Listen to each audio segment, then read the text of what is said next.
Kumusta na po yung buhay natin ngayon na tumaas po ang gasolina at tumaas na ang maraming bilihin? How do you feel? What is the atmosphere in your home? And when you talk to people, what do you hear? And most especially, what do people hear from us? Ano yung naririnig ng mga tao pagka tayo nagsasalita sa mga panahong ito? So the world is in crisis. The world is in crisis, and it's been taking a long time now. Actually, ilang weeks na, no? At nagkaroon ng temporary ceasefire. What do you think? Will this ceasefire go to permanent na resolution of the war between these countries? Kasi nagkampi po yung Amerika at saka yung Israel, no? Sa giyerang ito laban sa Iran. And hopefully, all of you know the story. It's the reason, it's because of the nuclear weapon that Iran has been developing. And America and Israel have been so concerned about this. Kasi gagamitin ito para pasabugin ng Israel and even America. Siyempre, may mga kwentuhan tayo. Pabor ka ba dyan o hindi? Pabor ka ba dyan o hindi? A lot of perspective. But this war, tinatawag na Epic Fury at saka Operation Roaring Lion ng Israel, ay talagang malaking effect sa atin. Ito na nga, hindi lang gasolina and all the commodities, actually almost everything that we buy has jacked up, no? Talagang tumaas. Ano po yung situation nyo ngayon? So definitely this is a crisis. In addition to other crises that everyone has or we are in, let us look at the Word of God. This is the Word of God for us and to us during this time of crisis. So in talking about crisis, world crisis ngayon sa oil, sa bilihin, isama pa natin yung mga iba-iba pong crisis ninyo sa buhay. Okay? Let us read James chapter 1 verses 1 to 8. Ready to read? All who are ready, please say amen. Amen. And everyone is going to read, please. Kasi when we read the Word of God, it's powerful. 1, 2, 3, go read. James, a servant of God and of the Lord Jesus Christ, to the 12 tribes scattered among the nations, greetings. Consider it pure joy, my brothers and sisters, whenever you face trials of many kinds, because you know that the testing of your faith produces perseverance. Let perseverance finish its work so that you may be mature and complete, not lacking anything. If any of you lacks wisdom, you should ask God, who gives generously to all without finding fault, be given to you. But when you ask, you must believe and not doubt, because the one who doubts is like a wave of the sea, blown and tossed by the wind. The person should not expect to receive anything from the Lord. Such a person is double-minded and unstable in all they do. Who amongst you have known this passage before today? Lahat ng mga Christians kailangan alam ito eh. Kasi this passage talks about how you should think, how you can think correctly, and paano yung tama yung magiging attitude mo. Actually, the title of this message is The Right Attitude in Time of Crisis. Crisis, plural. Right attitude in times of crisis. So, sino po dito who care? Anyone who cares to have the right attitude during this time? Magsabing amen. And that's the message of God, that all of us should have the right attitude. Na hindi na tayo magdadagdag pa sa maling attitude ng matao sa panahon na to. Na hindi na tayo dadagdag pa sa ka-stressan ng mundo. Everyone is stressed out. Stress na stress ang mga apektado ng giyera. Alam ko na siguro nafe-feel din natin yung stress na to. Pero kailangan maintindihan natin kung paano tayo maka-cope, maka-overcome sa stress na to, at hindi na tayo makadagdag ng stress sa iba. Huwag na nating stressin yung mga pinagbibilan natin ng gulay. Kamal na naman yung gulay mo! Kamal na naman yung okra ngayon, yung patatas ayan. Pekatas mo na yaman, suke, yung kaya, yung manok. Why I don't know what the price of the chicken is per kilo. I heard it's 250. Magkano po? Magkano? That's what I've heard. 250 daw ang per kilo and the pork is 500. I don't know. Alam niyo bakit? Ask me. Hindi po kami nagluluto. Kumakain na lang po kami sa labas. Bumibili na lang. But anyway, from the words that we have read, let me share with you yung dapat maging attitude natin mula sa salita ng Diyos. Number one is this. Number one, let's go to number one. Resolve to pass and grow in this test of faith. So I would like you to understand na every trouble, every trial is a test of faith. So what is your trial right now? It's a test of faith. Itong crisis sa buong mundo, at tayo sa Pilipinas, apektado tayo, tayo daw ang pinakamataas ang presyo ng langis. We have the highest price. Biruin ninyo, yung diesel from 62, I think, before nangyari ang war na to, 62 lang yung diesel. Tapos ngayon, 151 na yata ngayon. Grabe. Almost, 90 pesos. Yung diesel, unleaded, something like 55, 56. Ngayon, 100, 103 yata yung last time na magpa-gasolina ako. No? So, apektado tayo lahat. Tapos nga, yun na, yung mga ibang mga bilihin natin, dahil tinatransport yan, itataas din nila yan. So, test of faith. So, every trouble is a test of faith. And it's meant to be passed. Kailangan mong ipasa yan. At dyan ka mag-grow. Mag-grow ka dapat sa test na yan. Sino po dito kapag kayo po ay nag-exam, gusto ninyo bumagsak? Wala akong ganun na tao. Lahat tayo, nung nag-elementary tayo sa mga test, high school, college, mga interviews, every test, in-need sa atin, gusto nating pumasa. So kailangan po kahit ito pong test na to, na sinasabi ng Lord na test, ay ipasa natin. Nakasulat eh. Anong nakasulat? James chapter 1 verse 3, it says, because you know that the testing of your faith produces perseverance. Test of faith. Testing of your faith. Test po ito. Testing po ng faith natin dito. Lahat to ng may faith kay God, magsabing amen. Maganda nga na tayo may faith tayo kay God. Malaking advantage. Kesa sa mga taong walang tunay na faith kay God. Tayo may tunay na faith. Lahat ng may tunay na pananampalataya sa Diyos, magsabing hallelujah! Hallelujah! So, praise God. At ngayon, testing of faith na naman ito. Itong pagsubok ng crisis ng mundo, yung iba pang mga crisis mo na pinagdadaanan sa iyong buhay, sa iyong finances, sa iyong health, sa iyong pamilya, whatever they are. Gusto ng Lord, ipasa mo. At gusto ng Panginoon na mag-grow ka. James chapter 1, 2 to 3, New Living Translation, pakilagay, pakibasa natin. For you know that when your faith is tested, your endurance has a chance to, ito pala yan. So the purpose of this test, plural, these testings are chances to grow, opportunity to grow. Mag-grow yung character natin. Kaya sabi ni Lord sa verse 4, so, ang sabi nga ni Elsa, let it grow, let it grow. Let it go.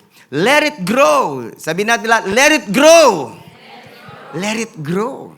Gusto ko po sabihin sa inyo, ito pong mga panahon na to, tayong mga Kristiyano kailangan mag-grow. At yung kung ano man ang personal mo pang pagsubok, kapatid, chance mo na yan para mag-grow. Don't be negative about it. Don't take it negatively. Take it positively. Lahat to ng positive thinker magsabing amen. Amen. Yan. So kailangan ang mindset mo ngayon ay positive. Mag-grow ako sa test of faith na to. Ipapasa ko to. Kasama ko ng Holy Spirit. Kasama ko si God. ipapasa ko tong test of faith na to. So, let it grow, for when your endurance is fully developed, you will be perfect and complete, needing nothing. Talagang God is in the business of developing our faith and developing our attitude. And there is no other way or there is no other means for you to grow. Kailangan nasa isip po natin na walang ibang means, walang ibang way si God para mag-grow yung faith natin, kundi yung idaan ka niya talaga sa pagsubok. Kailangan mo talagang yung pagsubok na yan. Kung man-made man yan pagsubok na yan, ginawa man yan ni na Trump, ni na Netanyahu, ng Iran, ng mga Khamenei, ang problema na yan, hinayaan ng Panginoon yan. God is in control. And He has allowed that para mag-grow yung ating faith, ma-develop tayo. At kung ano man ang pagsubok mo ngayon, kapatid, may kinalaman yan. God knows that, knows about it, and He has just allowed it for you to grow. Sino po dito ang naiintindihan to, magsabing mag-grow siya, magsabing amen. Mag-grow ako. Everybody say, mag-grow ako. Mag-grow ako sa pagsubok na to, amen? Hindi ka magmumukmok, hindi ka magbubuwisit, hindi ka magagalit, hindi ka magiging bitter, magiging better ka. Pakisabi nga po sa katabi ninyo, hindi ako magiging bitter, magiging better ako. Amen? Kasi mga bitter, ang dami, habang may pagsubok, ang dami ng complaint, ang dami ng mga sama ng loob. Kailangan sa pagsubok na to, sasabihin natin, all this will make me a better person. All of this testing of faith will make me a better Christian, a better disciple of Jesus Christ. Second thing, in this crisis, yung right attitude dito, dapat joy. Amen? Yung attitude mo, ipapasa mo, mag-grow ka. Pangalawa, maintain mo yung joy mo. Sino dito ang mayroong joy sa buhay? Magsabing amen. Amen. No, yung joy is a choice. Happiness is a choice. To be happy is a choice. And you have to maintain it. At paano mo ma-maintain ito? Avoid mo yung lahat ng kanegatiban, yung negativity. Both mentally, yung tinatawag na positive thinking, negative thinking, at saka yung negative talking. Yung pag-iisip natin at saka sa pagsasalita natin. Kasi ngayon lahat talaga negative eh. Normal yun, normal. Pero tayong mga Christians, hindi tayo kailangang makinormal sa mga taong walang pananampalataya. Tayo'y iba. Pakisabi nga po sa katabi niyo, tayo'y iba. Ano? Tayo'y iba. Dapat makita din nila na iba tayo. Ito yung ang pagkakataon na, wow, madidistinguish sino yung Christian o hindi Christian. At madidistinguish din yung mga Christian na malakas ang faith at mahina yung faith. Ma-expose kasi ng pagsubok kung anong klaseng pananampalataya meron ka. So sabi ng Bible, ano sabi niya sa James 1:2? Consider it pure joy, my brothers and sisters, whenever you face trials of many kind. Has this verse been a revelation to you before? You know, all Christians should have this revelation. Minsan, binigay na ni Lord na revelation, kumalma ka, wow, na-bless ka. Pero minsan, uulit ka na naman. Nakalimutan mo na naman yung lesson mo, yung natutunan mo. Kaya ako nandito ako ngayon bilang spokesperson ng Diyos natin na pinare-remind niya sa'yo. Consider it pure joy, kapatid. Yung trial mo na yan, yung trial nating lahat ngayon, yung pagsubok natin, consider it pure joy. So let us maintain our joy. For after all, the source of our joy is Jesus. Hindi yung material na bagay. Kung ano ang nangyayari. Kaya pinagpala talaga tayo. Sino pong pinagpala dito na may Jesus? Magsabing amen. Merong Holy Spirit, magsabing amen. And when you have God, when you have the Holy Spirit, there is a supernatural joy in you. Yung iba malungkot, yung iba aburido, yung iba talagang irritable sa mga panahon na to. Pero iba yung Christian na may Holy Spirit, na nagpapapuspos sa Holy Spirit. In spite of the crisis, meron tayong joy. Galatians 5:22 says, Galatians 5:22, everybody read, but the fruit of the Spirit is love, joy, peace, patience, kindness, goodness, faithfulness. Hanggang dito na lang muna. Meron pang gentleness and self-control. Pero, I just like to emphasize joy. Everybody say, joy. Joy. So, the Holy Spirit in us produces joy kahit mayroong crisis. Kaya nga importante we surrender our emotions to the Holy Spirit. We surrender, if we feel some negative emotions, we surrender it to the Holy Spirit. Sino nakakaramdam ng mga iba't ibang emotions na tinatawag, nilalabelan minsan na negative emotions kagaya ng lungkot, pagkainis, pagkagalit? Sino nakakaramdam niyan bilang tao? Lahat tayo. Normal eh. Lahat tayo. Nainis din ako. Gagalit din ako. Nalulungkot din ako. Pero, at kapag meron kang testing, yun yung normal na nararamdaman ng isang taong may problema, may pinagdadaanan. Normal. Pero salamat. Meron pong tinatawag na supernatural. Supernatural na joy kapag tayo may problema. So all we have to do is surrender it to the Holy Spirit at sabihin mo, Lord, I consider it pure joy. Sabihin natin lahat, I consider it pure joy. So, yun na sabihin mo sa problema mo ngayon, sa trial mo ngayon. I consider it pure joy, Lord. Dumadaan ako dito kasi may purpose ka dito. I will grow. I will grow. Importante po kasi itong joy na ito eh. Kasi sa panahon na ito, pagka hindi ka nagkaroon ng joy from the Holy Spirit, you will not have the strength to overcome. Sa Nehemiah 8:10, basahin ko na lang yung bandang huli, sabi rito, do not grieve, for the joy of the Lord is your strength. Importanteng verse po mga sinasabi ko sa inyo. Ginamit po itong mga verse na ito sa akin para sa panahon ng mga problema, ma-maintain ko yung joy ko. Hindi nagko-complain, hindi nagka-grumble, hindi nako-confuse, hindi na aburido. Walang, kasi kailangan ma-overcome natin ngayon yung negative. There's so much negativity now sa mga problema sa buong mundo. Huwag na ho tayong makisama-sama sa mga negative na nagsasalita. Katasin Banyalwan. Wapin ng katas. Walang ginagawa yung Pangulo natin. Wapin, kayang kwenting kaya ang presidente. Huwag ho tayong ganun mag-comment. Amen? Sa totoo lang, pag-prayo natin yung president natin. Why? Our president now has been, or maybe is now in the hospital. There is a news blackout about our president. Why? Overstress ang president natin sa panahon na to, sa totoo lang. Lahat to ng, alam ko, yung iba't sinyo, ayaw nyo kay BBM. Ako, alata naman din. Pero kailangan mahabag tayo sa Pangulo natin. Let us pray. Wag na ho tayong sumama sa mga naninisi sa Kanya. Although, you know what, kami po ni Pastor Rory, we always listen to our news. Biruin po ninyo, may maririnig kang balita na yung mga Department of Energy, yung mga nasa responsible sa oil na yan, kumukuha sila ng oil para maka-kickback pa, ganon. Ba't di na lang sa Singapore? Grabe, maririnig pa yun. Kukulot talagang dugo mo talaga, di ba? Mag-iinit ang ulo mo. Nangyari na rin yun ng panahon ng COVID, di ba? Yung PhilHealth, yung mga hospital, nagsamantala. Grabe. Alam niyo, sa totoo, malaking kasalanan yung ginawa ng mga taong ganon. Pinagsamantalahan yung mga paghihirap ng mundo, paghihirap ng tao. Ginawa pang hanap buhay na nagkamal sila ng salapi. Malaking pananagutan nila. But anyway, what I would like to say to you this time is, wag na ho tayong sumausaw na ganun sa usapan. Let us pray for our president. Let us pray for the people responsible in finding solutions to our political problems o mga energy problems, mga oil problems natin. Kaya number 3, kapatid. Nakasulat sa binasa natin, we should keep praying for wisdom sa panahon na to. Amen? Hindi tayo yung mga tao na walang dunong, walang karunungan.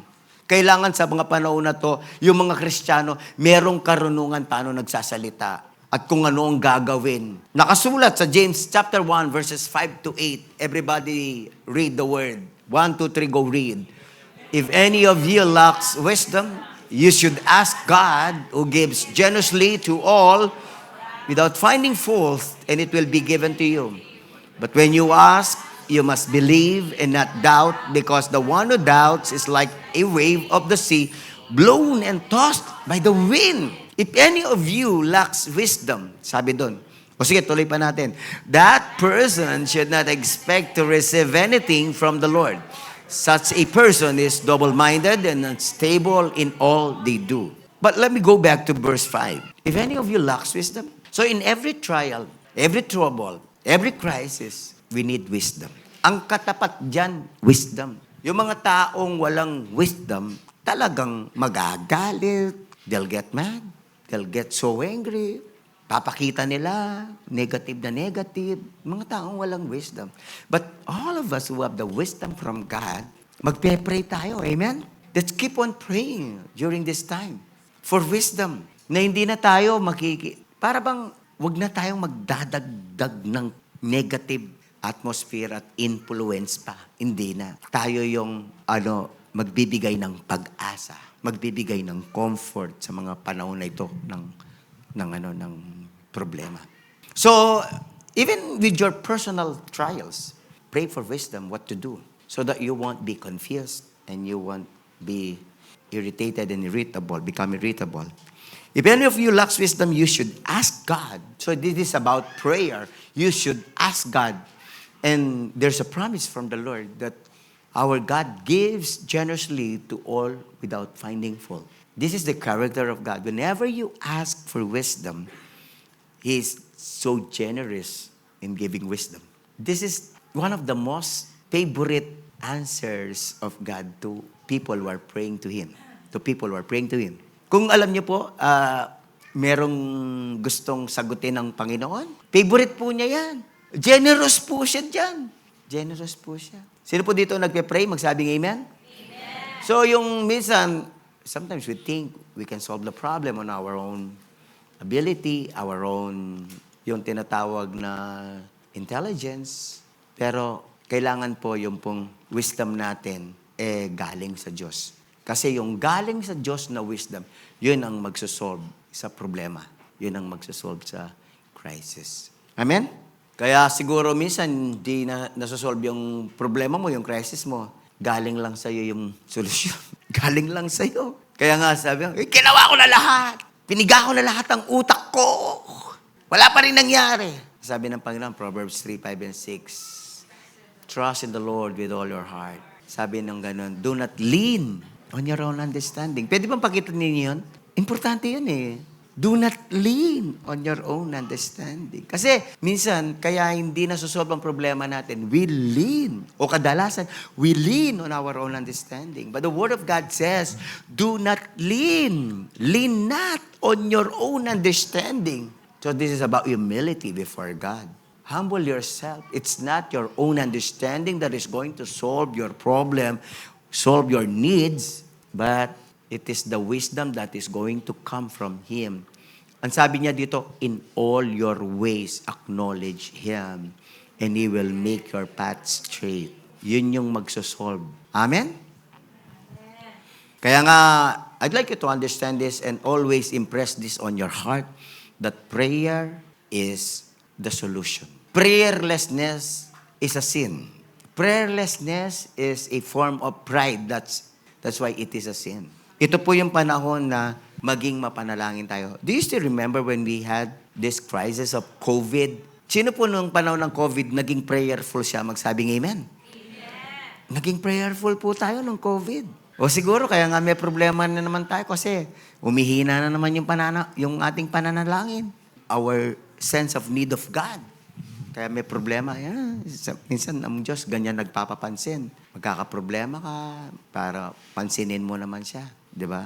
Mga kapatid, sa panahon nito, mag-pray tayo ng wisdom. Anong gagawin natin? Hindi pwedeng, hindi po tayo nagpe-pray at hindi nag-iisip. You know, as we pray, the Lord is going to guide our thinking. And our thinking will be blessed by God with godly thoughts. No? Inspiring thoughts. Also in prayer, I would like you to understand this. Letter B, pray with thanksgiving. This is so important. Sa mga panahon ito, pray with thanksgiving. Knowing that God has the perfect wisdom and control of the crisis. Siya yung mayroong perfect control ng crisis. Siya yung may perfect wisdom kung anong mangyayari dyan. Kaya nga, yun, when you pray with thanksgiving, Lord, salamat po, you're in control, you're going to give me wisdom. Kasi ito po nagaganap na to, may wisdom ang Panginoon dito. May plano po ang Panginoon dito. And I believe this is also one of His ways, God's ways, na God is going to revive many Christians. And many lost will seek the Lord. Kagaya nung panahon ng COVID. Nung panahon ng COVID, ang daming naligtas na mga unsaved. Nung panahon ng COVID, ang daming mga Kristiyanong na-revive. So, eto na naman tayo. Amen? Kaya, okay lang yan, Lord. Sino dito ang magsasabing, nakaka-revive ang pagsubok? Magsabing amen. Dapat ganun ho yung mentality natin, nakaka-revive ang pagsubok.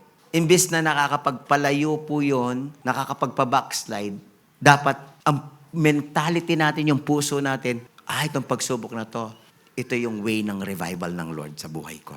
Tatawag ako sa Kanya, lalapit ako sa Kanya. Kaya mga kapatid, please, kung may mga pagsubok po kayo ngayon, wag na wag po kayong lalayo kay Lord. Wag na wag kayong lalayo sa mga taong pwedeng tumulong sa iyong mag-pray. Wag kang lalayo sa church. Kailangan sa panahon nga to, nandito ka sa church. Uma-attend ka ng church para ma-encourage ka sa presensya ng Panginoon, sa mga songs natin. Ma-encourage ka sa salita niya. At ma-encourage ka sa mga kapatiran na pwedeng gamitin ng Lord para magbigay ng mga prophetic word sa iyo. Daniel 6:10, sabi na salita ng Panginoon, Daniel 6:10, now when Daniel learned that the decree had been published, he went home to his upstairs room where the windows opened toward Jerusalem. 3 times a day, he got down on his knees and prayed, giving thanks to his God just as he had done before. So, I just keep on telling this story of Daniel to you. Alam na natin yung pagsubok dito. Siya ay na-frame up ng mga inggitero para siya'y patayin, mailagay doon sa kuweba ng mga leon. Pero di ko nahahabaan ng storya. Ang ginawa lang ni Daniel, di siya nag-complain. Hindi siya nag-complain sa hari. Di na siya nagpaliwanag. Nag-pray na lang siya. Amen? Hindi siya nakipag-away sa mga nag-aakusa sa kanya. Hindi. Nag-pray na lang. At sa prayer niya, this component of thanks, element of thanks is so important. Why? Papasalamat siya, kasama niya ang Lord. Nagpapasalamat siya at kinulungan siya ni Lord. Di ba? Ano yung background ni Daniel? Ang background ni Daniel, ano lang slave. Di ba? Slave lang siya. Pero binless siya ng Panginoon. Inangat siya ng Panginoon. So, parati niyang inaalalang pasalamatan ng Panginoon. So, during this time, and whenever you have a crisis, ang isa sa pinakamagandang gawin pagka nag-pray, Lord, salamat. You remember, you recount the times that God helped you. Inabsuelto ka ng Panginoon. Pinagkalooban ka ni Lord ng provision. Ginaid ka ng Lord. Sino po dito ang maraming testimony ganyan na nagkaroon kayo ng crisis in the past at tinulungan kayo ng Panginoon magsabing malakas na amen? Amen. Dapat lahat tayo. At itong panahon na may crisis tayo, yan, pasalamatan natin si Lord. At habang pinapasalamatan natin ang Panginoon, ulit-ulit natin ang pasasalamat sa Kanya, nabablock ang lahat ng negativity. Nabablock lahat ng mga negative thoughts.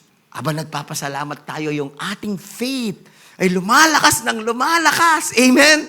Kasi kapag hindi mo sinama ang pagpapasalamat sa prayer, Lord, tulungan mo ko ngayon, nagmamakaawa ako, tulungan mo ko ngayon. Walang thanksgiving. Wala, yung faith mo, hindi lumalakas.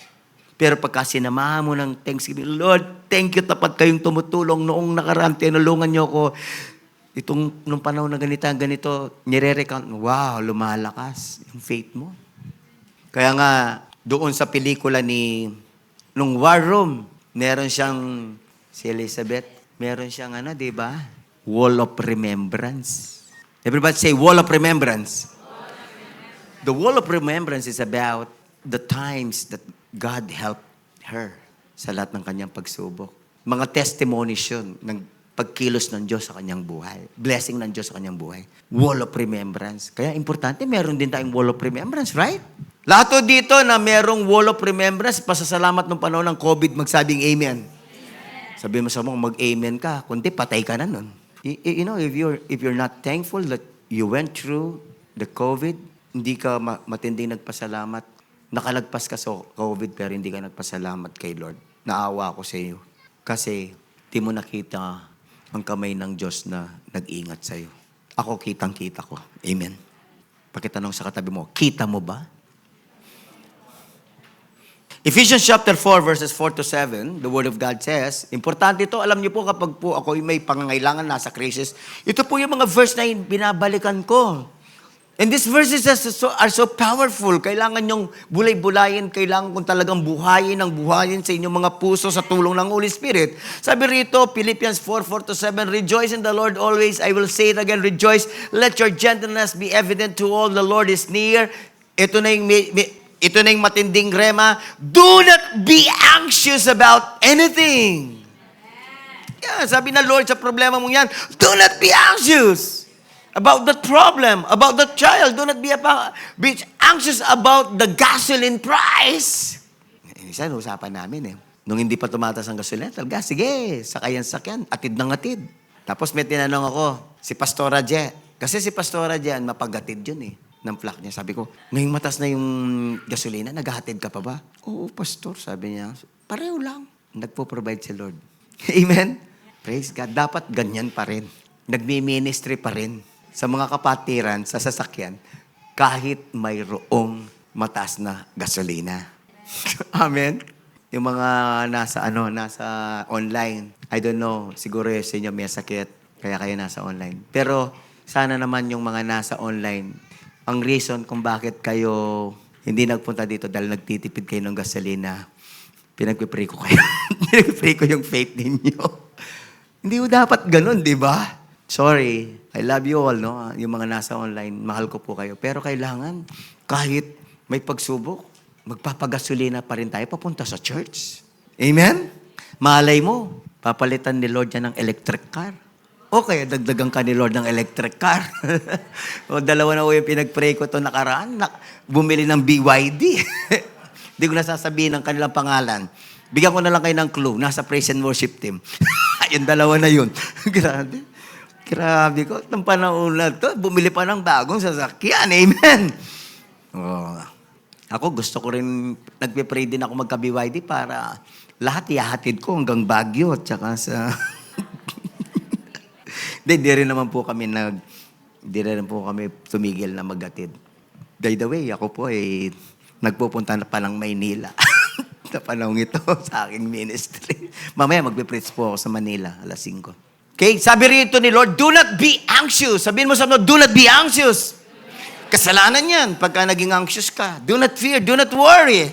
Alam nyo, marami po mga natural response natin bilang tao. Kasalanan. Pero sabi na psychologist, hindi kasalanan. Pagdating sa Bible, kasalanan. Why? Because if you get anxious, at sabi ng Bible, do not be anxious, edi nagkasala ka, di ba? It's a sin of faithlessness. Wala kang faith kay Lord. But many are ignorant about their faith in God or really weak. But let me continue to explain this verse. Sabi doon, verse 6 muna kapatid. Do not be anxious about anything but in everything, every trial, every need, by prayer and petition, with thanksgiving, present your request. I-present mo kay Lord. In detail, pwede mo pang isulat. Ito mga panahon na to, ang gandang isulat yung prayer mo. Sino po dito nagsusulat ng prayer? Isulat nyo. Pag-pray ninyo. And thank you, Lord. Tapos, in every prayer, you try to seek a promise of God. You attach to that prayer request. Kasi very powerful po yung mag-pray ng tinatawag ng scriptural prayer. You have a specific scripture, a promise of God for that specific need or specific trial. Ganon po ang matinding mag-pray, mga kapatid. Hindi ka lang pray ng pray. Maghanap ka ng pangako ng Diyos. Amen? Maghanap ka ng pangako. For sure, baka tulang ng Google sa'yo. Okay? I-Google mo lang yung pangako ng Panginoon sa specific trial mo. Then when you pray, include that verse in your prayer. And then, the verse 7, it says, this helped me a lot. Alam mo na talaga nag-pray ka, and the peace of God, when the peace of God that transcends all understanding, naramdaman mo na yun ang peace ng Panginoon, yun yung totoong nag-pray ka na may pananampalataya. Kasi kapag nag-pray ka, naguguluhan ka pa rin, may pagdududa, kapatid. May pagdududa yung prayer mo. Always remember this, after prayer, and you're still confused, and you are still, yung pong may fear pa rin, there's still fear and then anxiety, you really haven't prayed really. Hindi ka talaga nagtiwala sa Panginoon. Mararamdaman mo yung totoong prayer. After your prayer, may peace, may kapayapaan. Amen? So, sino po dito magpe-pray? Magsabing amen? Pray tayo. Sumama tayo sa 2 Chronicles 7:14 prayer. Ito po yung panahon na sumama tayo sa prayer na to for the country, for the world. We are praying for the Philippines every 2 Chronicles 7:14 prayer. Let me go to number 4 and 5 quickly. Have the patience to adjust your lifestyle, especially unwise spending. Ito po yung panahon na to na kailangan, adjust muna. Adjust po muna tayo. Kung kumakain ka ng 5 beses maghapon, gawin mo na lang munang 4.5. Hindi pwedeng 4 lang muna. Adjust lang po muna tayo. Meron po tayong Filipino proverb na ganito, kasabihan na kapag ka maiksi ang kumot, matutong mamaluktot. Diba? Kasi kung ganito lang yung kumot, ganito ka kahit, mamaluktot ka hanggang kumasya ka doon. Sino yung nangyari sa inyo yon? Diba? Ginagawa natin lahat yun, diba? Yung nilalamig ka, gusto mong magkumot, tapos inggawan mo, ang gagawin mo talagang magka-curl ka hanggang magkakasya ka na. Ganon din sa mga panahong ito. Especially sa pera. Kaya please, be careful with advice spending. Number 5, itutuloy ko sa number 5, no? Kasi during this time na may problema sa finances, let us just live simply. To be able to help and share with others who are really struggling with their necessities. Itong number 5, before I close, it's so important. Sino po dito tatanggapin ng revelation ng number 5? Magsabing amen. Please receive this revelation. Kasi ito pong panahon na to, makikita na iba tayo, magsashine tayo. Kasi sa kabila ng ating pagsubok sa finances, tayo ay meron pa ring pusong tumulong. Bukas pa rin yung kamay natin na tumulong sa iba. Doon mas magiging matindi yung impact nun. The Word of God says, from Proverbs 19:17, ganito nakasulat. Let us read 1, 2, 3, go read. Whoever is generous to the poor lends to the Lord, and He will repay him for his deed.